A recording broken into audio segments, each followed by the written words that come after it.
Have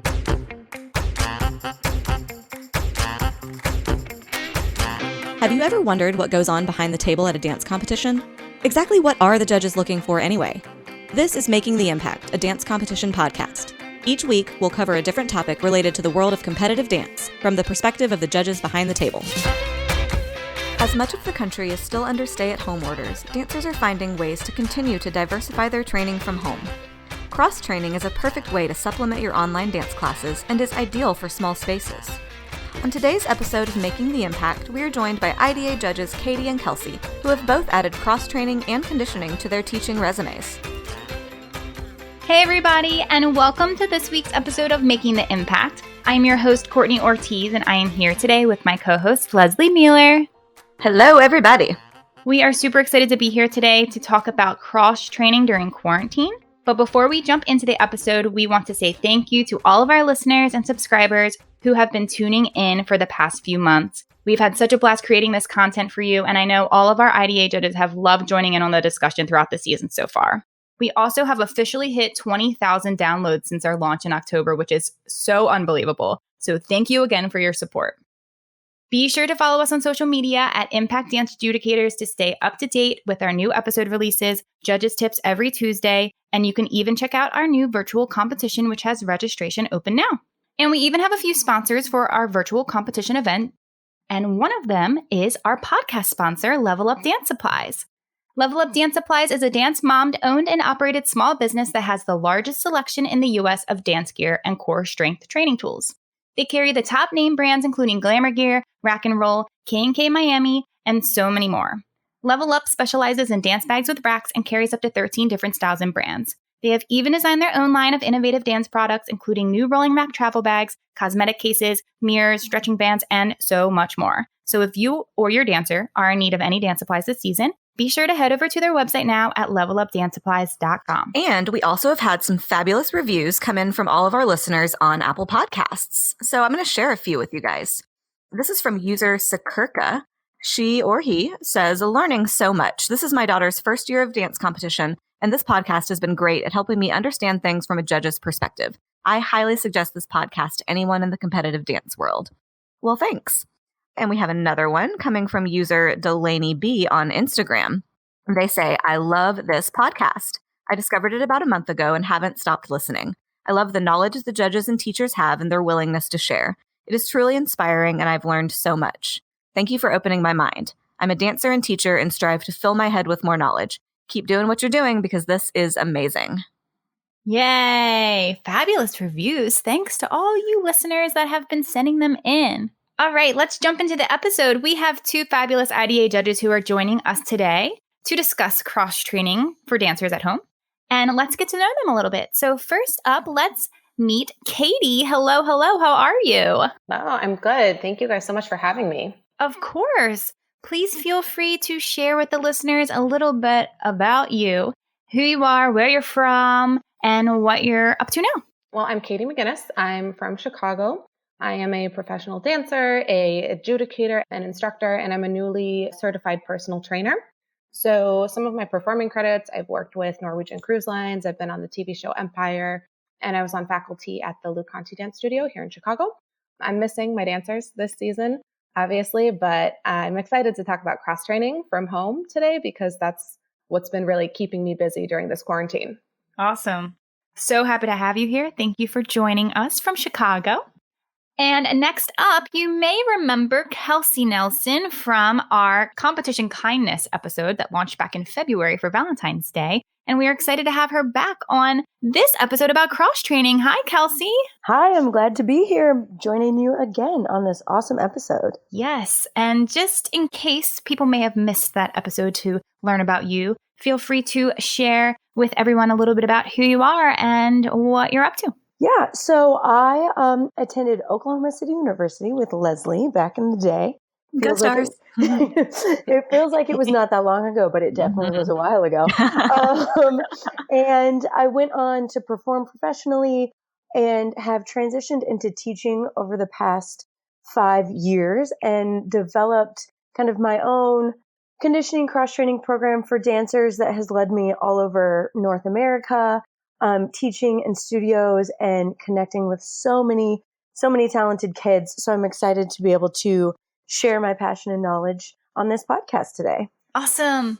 Thanks so much for both of you for joining us today for this great discussion. Yes, ladies, we are really appreciative. We know that especially, in this busy time right now, somehow I feel like some of us are even more busy than we were previously because we're having to adapt to this online way of life. So I just thank you for taking some time today to share with us. So let's jump right in. I think as dancers, there's a pretty big segment of competitive dancers and recreational dancers out there that maybe don't really know what cross training is. So I would love kind of a working definition, what you guys see it as, and then what it means to you and how it can be beneficial. Definitely. So I'll go ahead and start. I think, cross training for dancers is any exercise outside of dance that is going to improve their strength, balance, coordination, agility. There's really no wrong way to cross train as long as you're doing it safely. I know I've worked with a lot of competitive dancers that were also, traveling soccer players or things like that. So I think there's sometimes a negative stigma out there that certain types of cross training aren't good for dancers, but I would suggest that it's any movement that you're doing outside of dance, as long as you do it safely. It's anything that's going to strengthen those muscles that maybe don't get as much attention, those muscles and movement patterns that don't get as much attention in dance. Cool. Yeah, I definitely agree with everything that Katie said. I really, when I'm working with my students and anywhere that I would travel to, some things that I just really focus on when it comes to conditioning and cross training is any type of resistance training, weight training, rehab work, really just anything that the methods and the philosophy behind it is going to help support dancers. And there's so much of that, from yoga, Pilates, bar, HIIT classes, CrossFit. Like, you can use any of those things to benefit and develop what you need to be a successful dancer. Dancers these days are athletes 100%, and they need that strength and that control and stamina and stability to be able to do what they want to do when it comes to skills and technique and movement. Yeah, absolutely. So I think one of the coolest things about cross training is, for right now, we don't all have access to a big space where we can do a tombe pas de bourrée glissade jeté. Like, most of us just don't have that. So there comes a more important focus on the smaller things that we can do. So why do you think at home cross training is so beneficial? Like, what are the benefits of being able to do it at home? I think that it can help dancers really focus on themselves and focus on what I don't want to use the word weaknesses, because I don't think we have weaknesses. I think areas of opportunity are. And when you're in a big classroom, sometimes that those can be overlooked to the bigger need in the class. And so while we're at home, you can really focus on yourself. And that's whether you know that you need stability work, or maybe you need to work on your stamina, or maybe it is overall body awareness. How can you work on that? So it's really being able to refine and look inward on a specific need rather than necessarily a big picture all of the time. Definitely. Yeah, I agree with everything Kelsey said. I think that's really true, especially in competitive dance. You have those powerhouse turners on your team. You have the kids that leap. You have the kids that are super flexible. And most of those kids know where they lie within that. But once you get to the professional world, you're going to be asked to do it all. So especially for these dancers, that want to continue down this path and pursue things professionally, it's a really great way to start to kind of round yourself out as a dancer. And I love what Kelsey said, not weaknesses, but opportunities for growth. I think it's really smart for dancers to be able to start to identify those things within themselves and work on them on their own time, because that's what they're going to have to do for the rest of their careers. I think, like you said, Katie, most kids, if they do excel at something, that's what they want to work on, and it makes total sense. Like, I was more of a turner. So, I wanted to practice my turns all the time because I was good at them and it felt good to know where you stood. But I think I love that phrase that you guys both just, reiterated, the places for opportunity, or the opportunities for improvement instead of weaknesses, because, that is perfect. That's a perfect outlook for this time where, if you are able to get with somebody like you, Katie, like you, Kelsey, over Zoom or over a video chat and say, you know what, I want to work on this one thing that I feel needs improvement. And that is what your sessions focus on because, you're already a good turner. Let's work on that flexibility, without, your class having to do what's better for the class at that moment, and I think that's kind of one of the biggest takeaways of this time is that, so often that individualized attention can't be paid because of the situation that you're in. Well, you're working with a group and you're doing what's best for the group. And it's up to the individual to figure out how they can improve on their own when, you don't have a lot of time in quote unquote normal life. But here we are. A lot of us do have nothing but time. Mm-hmm. Yeah, I think I notice a lot with my students that they are very apprehensive to look bad in class, right? Like we all want to look good. And especially being at home right now and the privacy and the safeness of your space, like I think now more than ever is such a great time for all of us to like dig into maybe things we've never done before. Like, oh, I've never done a yoga class. So like I'm going to try one because I'm in the safety of my home and I can look bad doing it and figure it out along the way. Or, maybe like I know that I'm not a good jumper, so I can work on that safely in my home and not feel like I'm necessarily being judged. Does that make sense? Mm-hmm. So I think it's really great for kids and teachers alike right now to like dig into things that maybe they haven't done before and reach out to your teachers. Like I've had kids be like, what do you think I need to work on? Or how can I do this? A kid that assists me, she's like, my ankles feel really weak. What are some exercises I can do? Like your teachers want to be helping you. Like we are hungry and we miss y'all. So like reaching out to your teacher, they will absolutely 100% want to like help you and guide you to find those resources if they don't have them.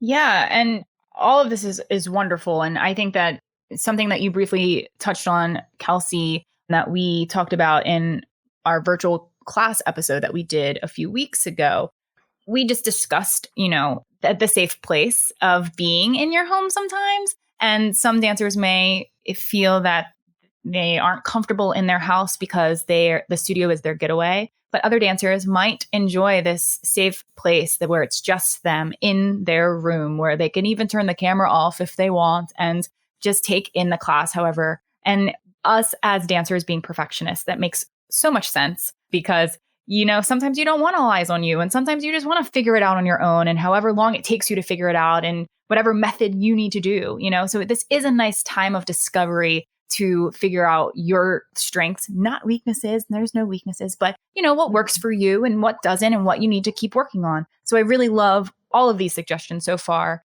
as cross training. And speaking of just cross training in general, I've just been kind of like sitting here and listening in, and I started kind of letting my mind wander back to when I was a competitive dancer. And I don't really feel like I cross trained back then.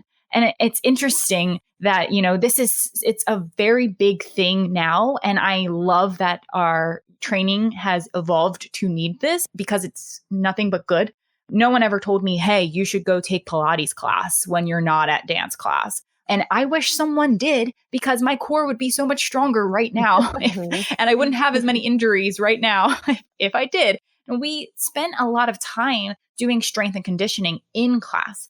I was never told, hey, do this on your own time outside of class. So I think that because of our current state of the world and how we are at home, and we have access to so many virtual and online resources, I think that a lot of dancers are being able to participate in that. But I do hope that dancers understand that cross-training, even after this is over, is really important to maintain our longevity with our body as a dancer for many, many years, because that's something that I always say, you only get one body. We want to make sure we take care of it. And by cross-training, it'll allow us to stay strong and dance forever, hopefully. Mm-hmm. Yeah, I think that's great, Courtney, that you mentioned continuing cross-training after this. And I was in the same boat. I didn't really cross-train growing up. Sometimes my teachers would say, hey, it's nice outside. Go run a lap around the studio before you come in at competition rehearsals and things like that. So we would do a little bit of cardio, run our routines back to back. We would do that endurance training. But as far as resistance training, yoga, Pilates, I remember taking my first Pilates class and I was like, why is this so hard? this is the hardest thing I've Right, I'm ever a dancer. done. Like, and they were like, stop pointing Right. your toes. And I was like, I don't understand. What do you mean stop pointing my toes? Like, Yeah. it's same thing with yoga, like having to move in that parallel track, especially for our dancers that are more ballet and contemporary and jazz focused. Our trinas, especially those ballerinas that really just work in that turned out position all the time. I find that a lot of them can have some real muscle imbalances where they're so strong in certain areas and then just don't have the strength in certain areas. And when you're young, that doesn't really affect you. But as you get older, you start to feel that becomes overuse injuries. Things are harder than they used to be. So starting to implement even just 1 or 2 cross training classes a week, just exercises you can do at home, just little things to kind of become more aware of different movement patterns, I think is so smart. Like you said, for the longevity of our dancers' careers, because you have to be your biggest advocate as a dancer. No one else is everyone's here for you. They're going to help you, but you're the only one that can do it. Mm-hmm. Yeah. It's so interesting that you talk about, the muscle imbalances in certain dancers, because I remember, in college and slightly after college, having an injury, and I went to Harkness here in New York, which is like the dance clinic. And they did a test where they were testing the strength of my hamstrings. And of course I walk in thinking, I'm strong. I'm a dancer. I'm a professional dancer. This is what I do. I'm going to be fine. It was the worst. I had no hamstring strength because my quads do all my work, because that's the way that my muscles are imbalanced. And it floored me because I thought as a 20-something, early 20s dancer that I was, as we all kind of think sometimes, invincible. And of course I'm strong because I couldn't do this if I wasn't. But, we are all strong in some ways because of what our training has taught us. And then there's other ways, just like, Pilates, this is a totally different way of moving, that we wouldn't have even known about had you not even tried it. Right. So I think that's important to note that, when you are starting maybe a new cross training regimen or exercises that you've never done before, you're going to be a little surprised that some of this is hard. And that's so humbling. Yeah. I'm so glad you shared that story, Lesley, because I have the exact same story, and it was at Harkness, and I felt the exact same way for probably a very different injury, but it's very mind-blowing when you actually, like you said, we think as dancers, we are the strongest, we're athletes, like you said, we are athletes. We absolutely are. We are a full body workout every time we dance. How in the world is there a muscle that is imbalanced and not doing what its job? It's very crazy to believe, but and I think that is, injury prevention is very relatable to this discussion. That's also why we cross train. Safe dancing is important. I think that's a episode that we need to do in the future is injury prevention. But, I just think that a lot of young dancers, it makes me a little bit nervous because I feel like a lot of dancers are really focusing on this flexibility aspect of their training and not backing it up with the strength. And we have to make sure that we have a nice balance and complementing the stretch with the strength at the same time. So if you are practicing flexibility at home, which, is great, I support that. I want you to do that in your individualized attention and space. But we have to make sure that you're also figuring out a way to also maintain that strength, whether it's doing push-ups or doing planks and working on your core, doing some Pilates at home, doing yoga for your flexibility. It's just a different way of movement, like you said, Katie. And it's really nice to introduce that to dancers, especially during this time. I think it's a perfect opportunity.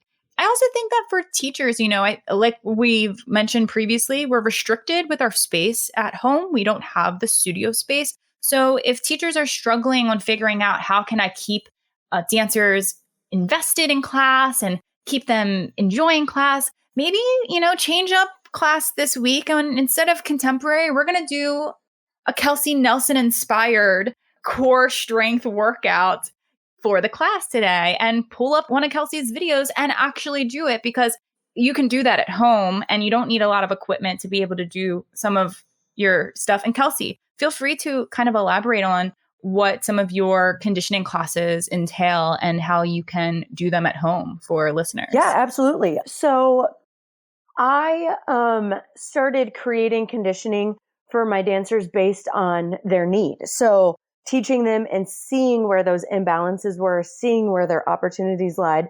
And it has evolved into this thing that I never imagined in my wildest dreams would ever become something. But a lot of my conditioning, cross training, injury prevention is all going to be designed and inspired by how dancers move and how we use our entire bodies to dance. And so I really challenge students to take on that concept as they're conditioning their muscles and their bodies and their brains. Dance is very mental. And so a lot of what I do stems from the mental part and the connecting your brain to your body and what muscles you need to be using to do what.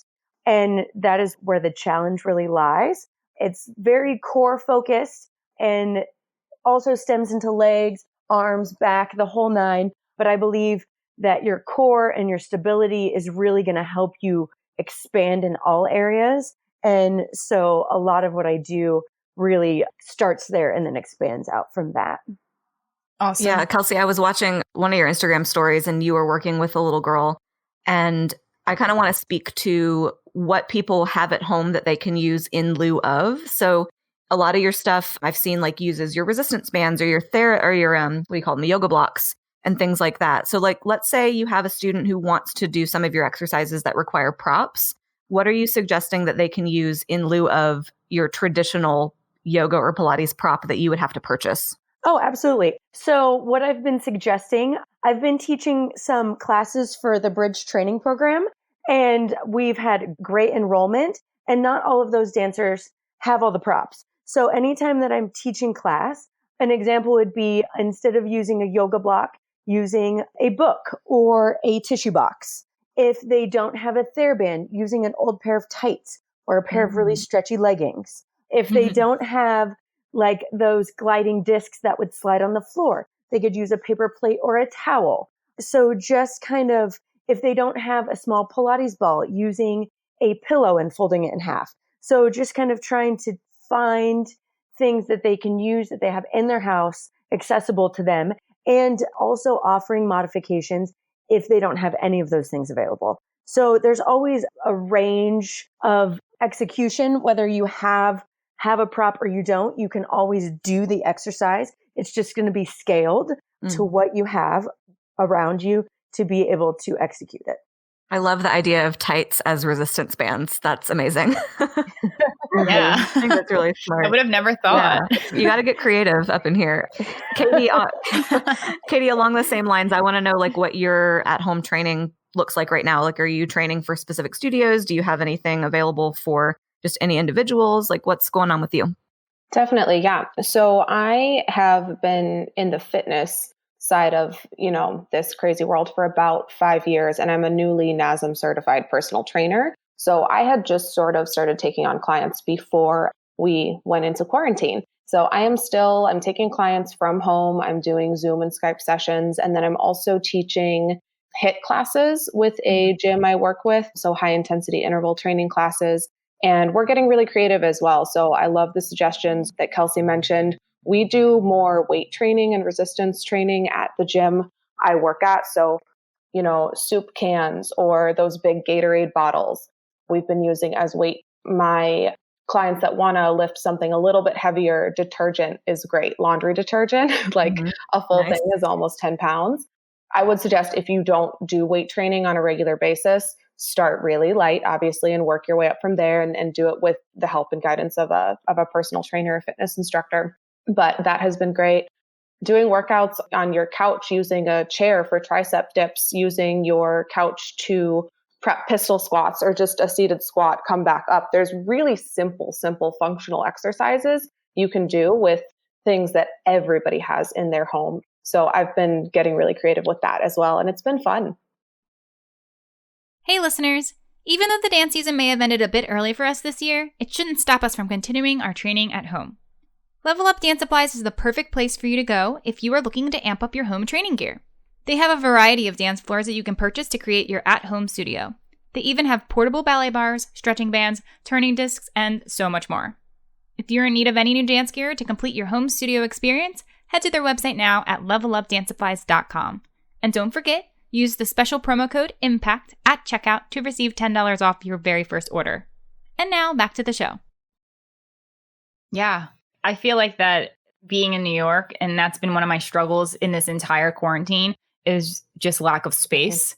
And I said it previously, I think on last week's episode, the Q&A, me and Sam were talking and answering a question, and I've said it, I just want to take class so bad in all these online classes, and I just do not have the room to do it.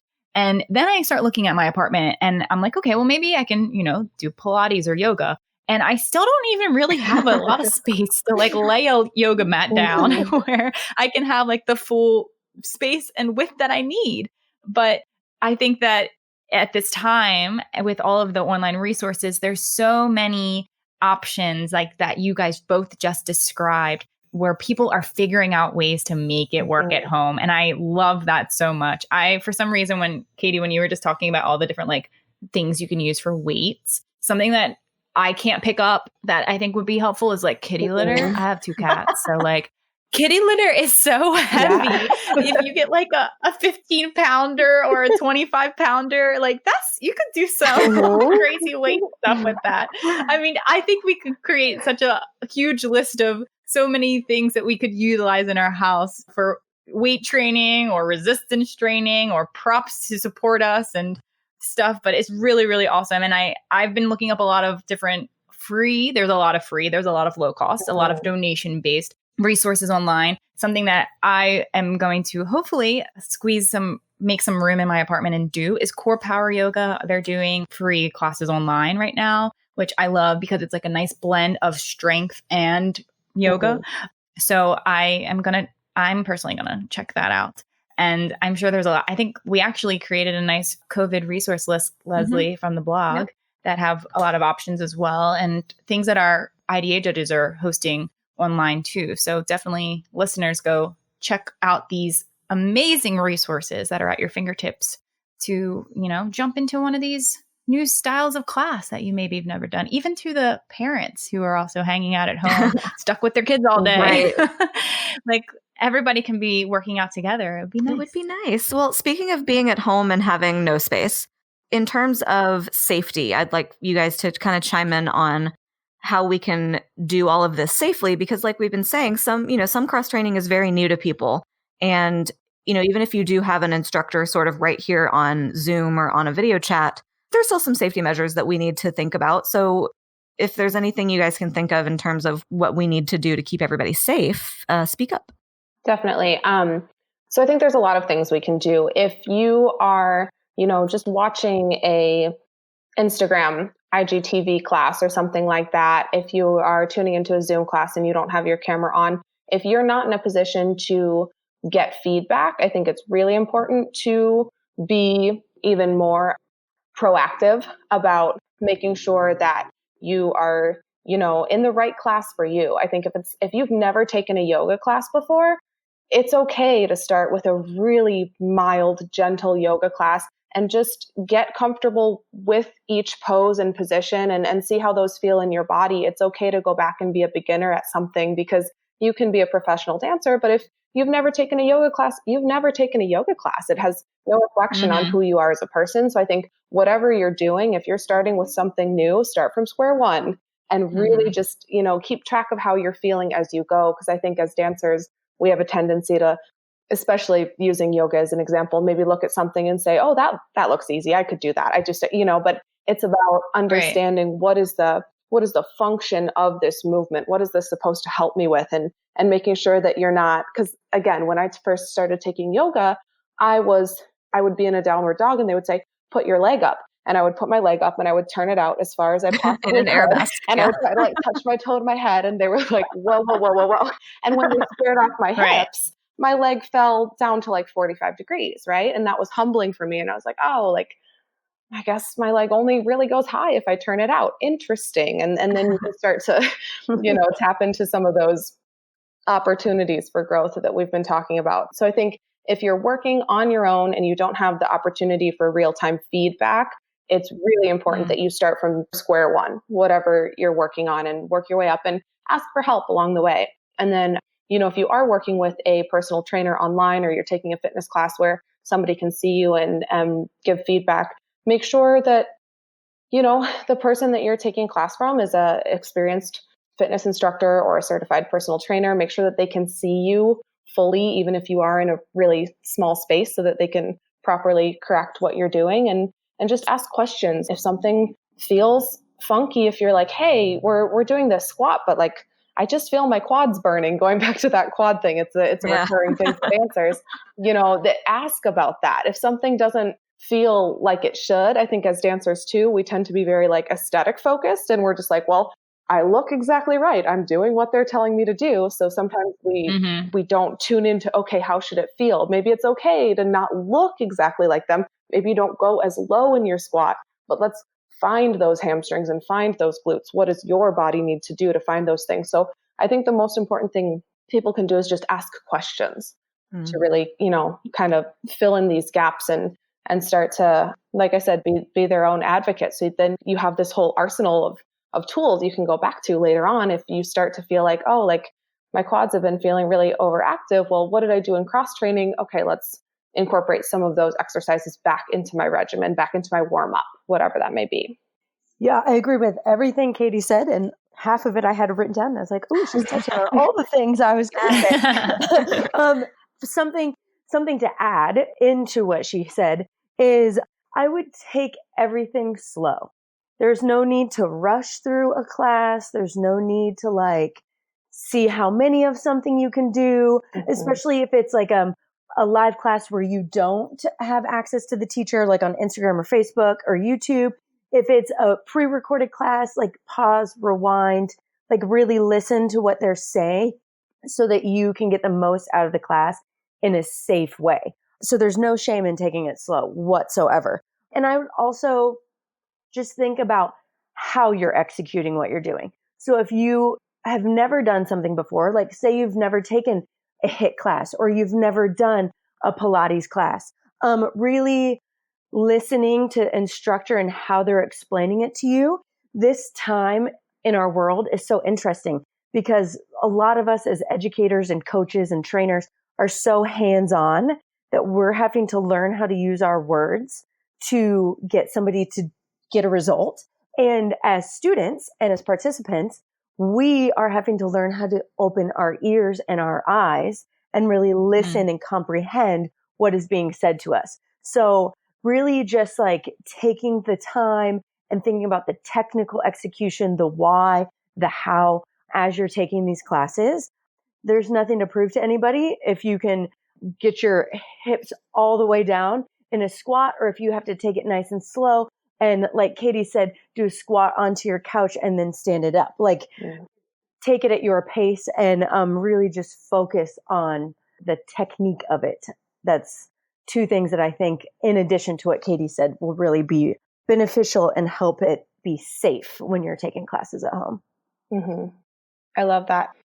Just continuing that a little bit further, I love that Kelsey mentioned, how we can use this time to really refine our listening skills and our cueing skills as instructors. I think I became a much better dance instructor when I started teaching fitness, because I was all of a sudden in a position where I was working with adults who, maybe they've never been athletes. They've always, worked out for fun, or, we're so kind of spoiled, I think, as teachers working with our dancers, especially those of us that work with competitive dancers.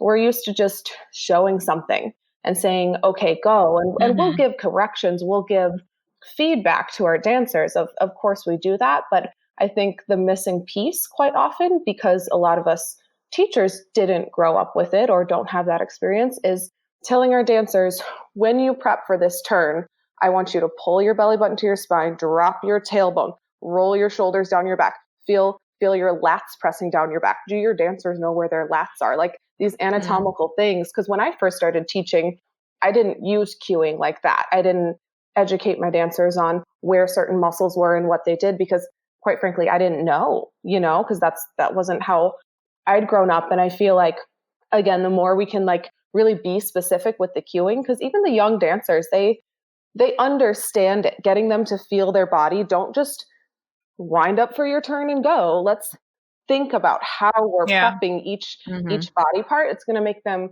so much more aware. It's going to make them smarter dancers. It's going to, really prepare them for, again, taking care of their bodies down the road. And so I think that's a great opportunity for us teachers, take fitness classes online or wherever you're taking class, really pay attention to how those instructors are cueing. And if certain things resonate with you, make a mental note, like, let me incorporate that in my classes. Let me be more specific and vocal about, hey, engage here, do this, do that, So I think it's a great opportunity for instructors as well.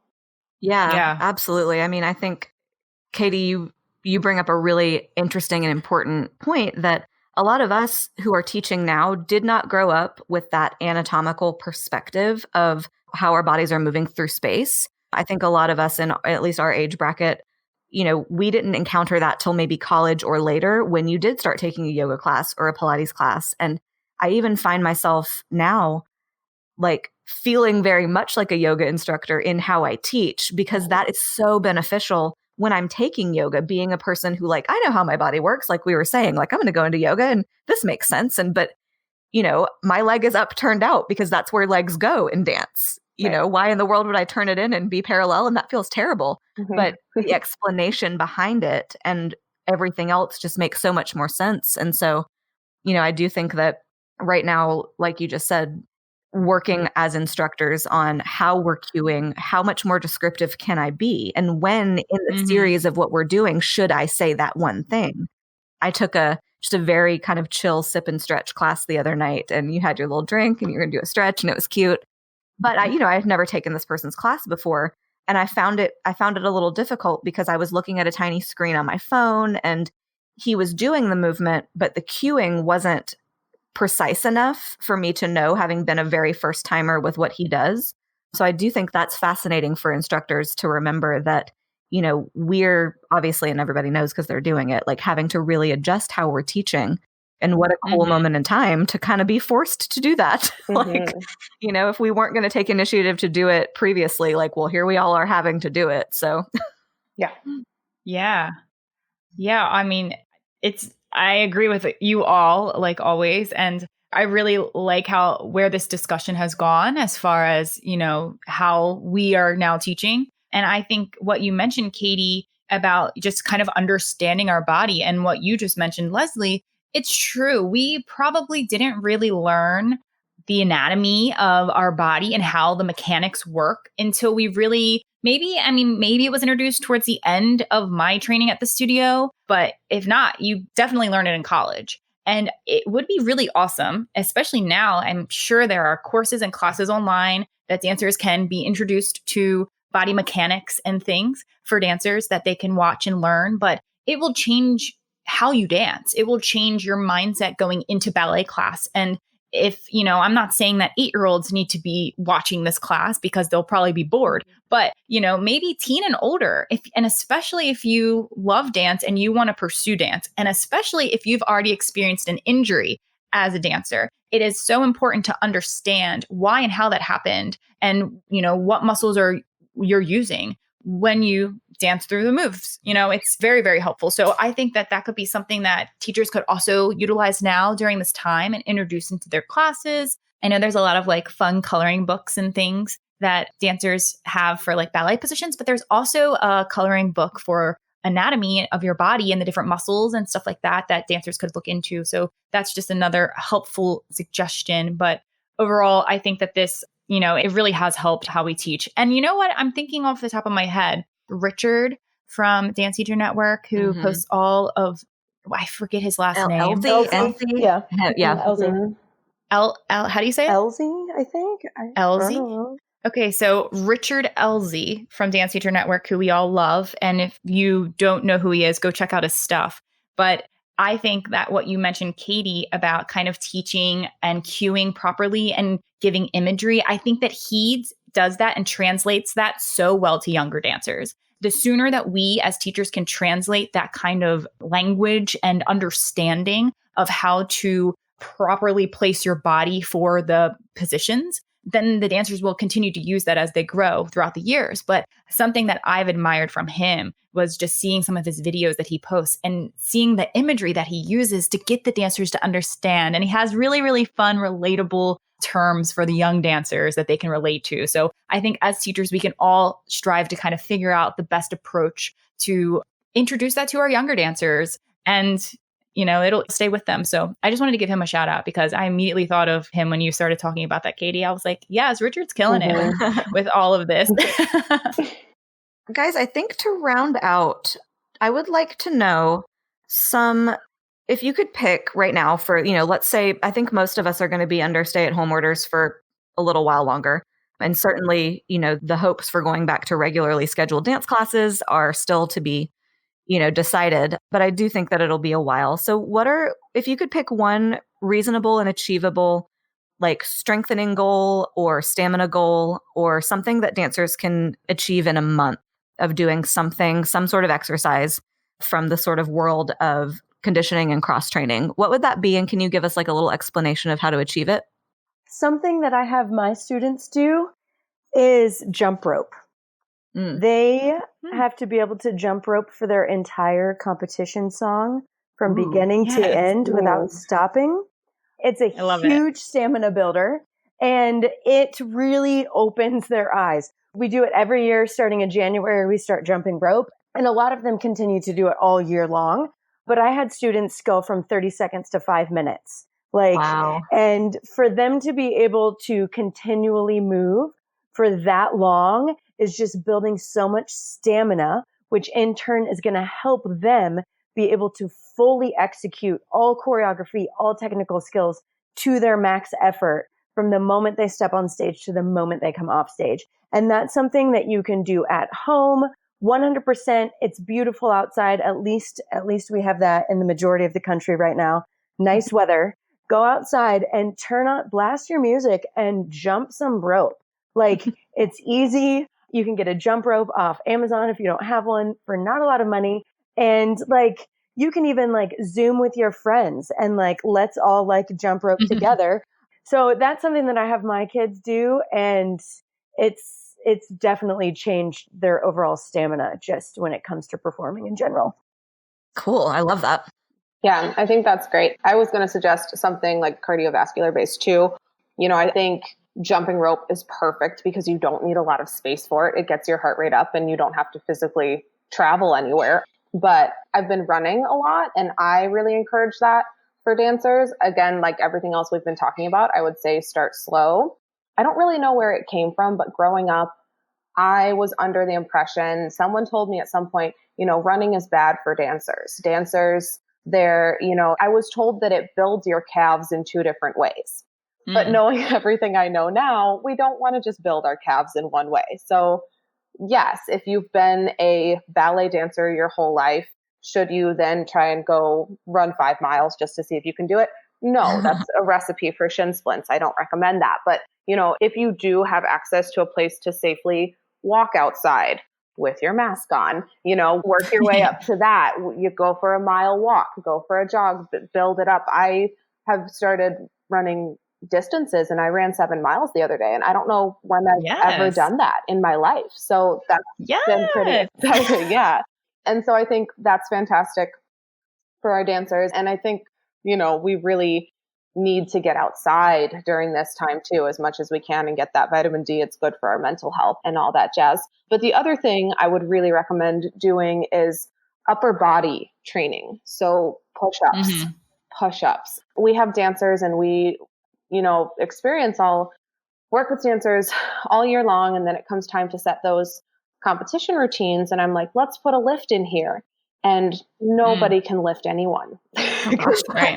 Especially if I go, set a guest piece at a studio or something like that. And it's not dancers I've been working with. I'm like, oh, wow, we haven't been training upper body strength. And it's unfortunately, it's a recipe for injuries, but more and more, I think just the nature of where our industry is going, we have these incredible companies, like we've got Royal Flux and, these companies that do these amazing lifts. And I think choreographers see that and they're like, oh, well, they can figure it out.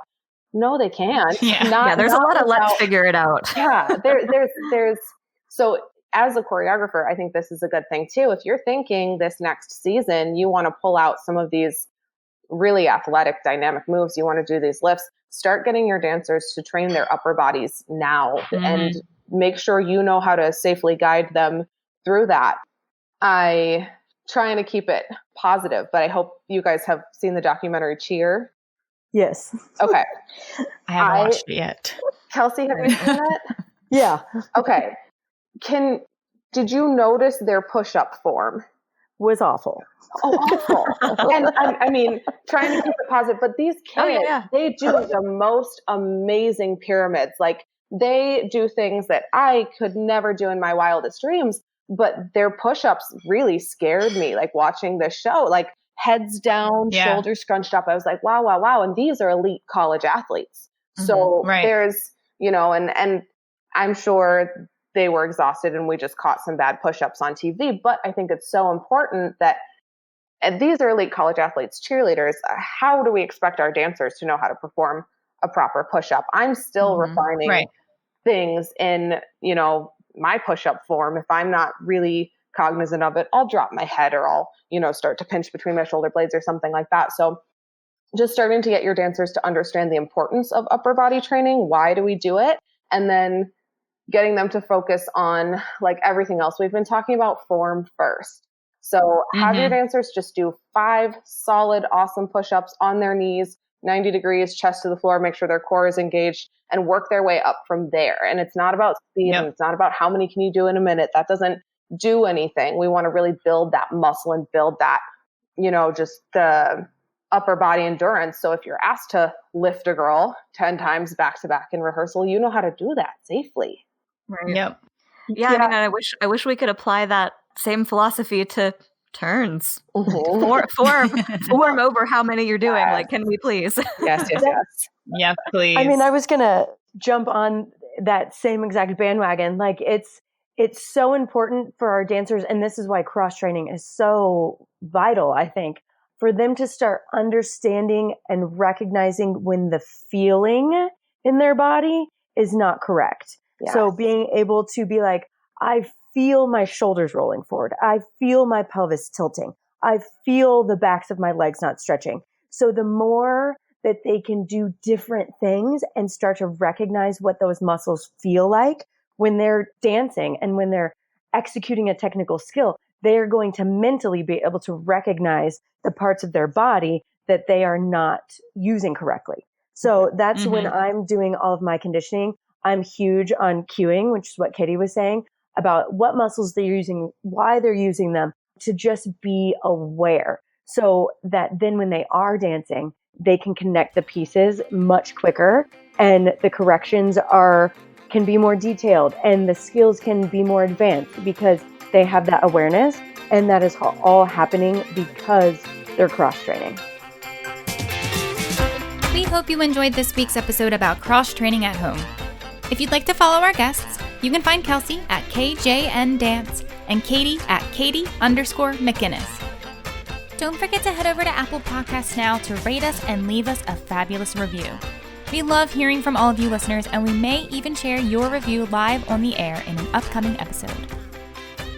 Do you have a question you've been dying to ask a judge? Now's your chance to send us your questions. We might answer them on the show and give you a shout out. Submit your questions to us on our website at www.impactdanceadjudicators.com/podcast. Hey dancers! Have you heard about IDA's new virtual dance competition? Open to soloists through groups, our online-only event takes place right from the comfort of your home. Submit your video now to receive personalized feedback from the best judges in the business. We offer customized judging panels, additional feedback, and even teacher-only critiques to help take your performance to the next level. Dancers can win sponsored prizes, Judges' Choice Awards, and our high-score overalls will win cash. Interested in competing? Head to our website now and register your dance to compete alongside others from around the world. We can't wait to see you on the virtual stage.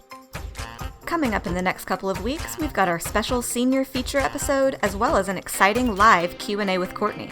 Stay tuned on our social media for more details about how to participate in our live event. Be sure to subscribe on Apple Podcasts, Google Podcasts, and Spotify so you don't miss an episode. Thanks so much for tuning into this week's episode of Making the Impact.